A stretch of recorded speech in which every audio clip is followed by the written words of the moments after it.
Because we cannot keep allowing things like this to stop us from living the life that God has called us to. Did you know that most people are not actually lazy? They're actually scared. They're scared of failure. They're scared of success. They're even afraid to be seen. In most cases, you have to be seen to be recognized, to be discovered, right? But here's the good news. Fear does not come from God. God did not give us a spirit of fear.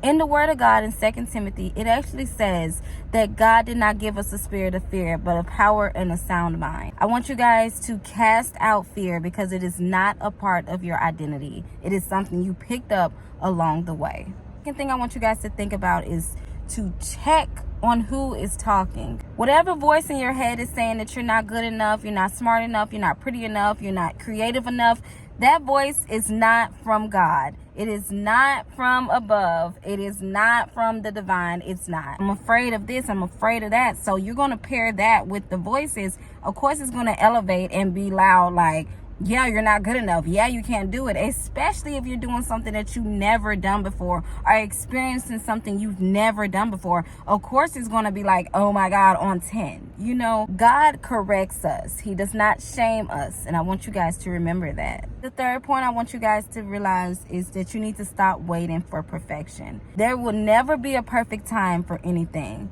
I remember when I told my former best friend that I was moving to another state. And she was pointing out to me how this was going on, this was happening, this and this and this. And I think it was around the pandemic time.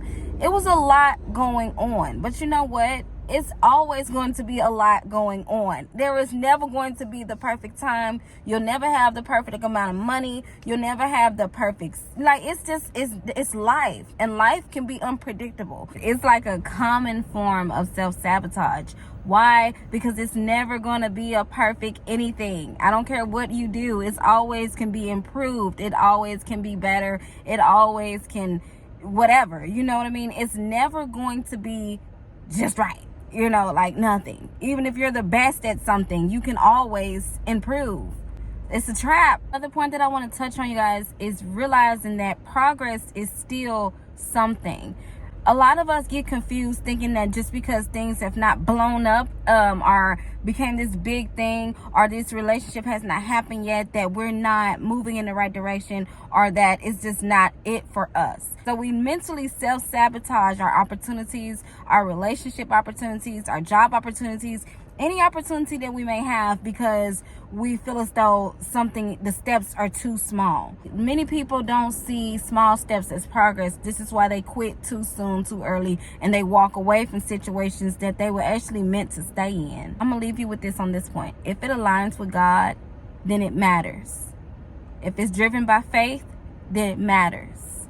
If you've been sabotaging your growth, your joy, or even your calling, it stops today. I am so tired of looking at people with so much potential, so much talent, and even opportunities that have come their way, that they have run away from it because of the fear of failure, because of the fear of success, because of the fear of just not feeling good enough.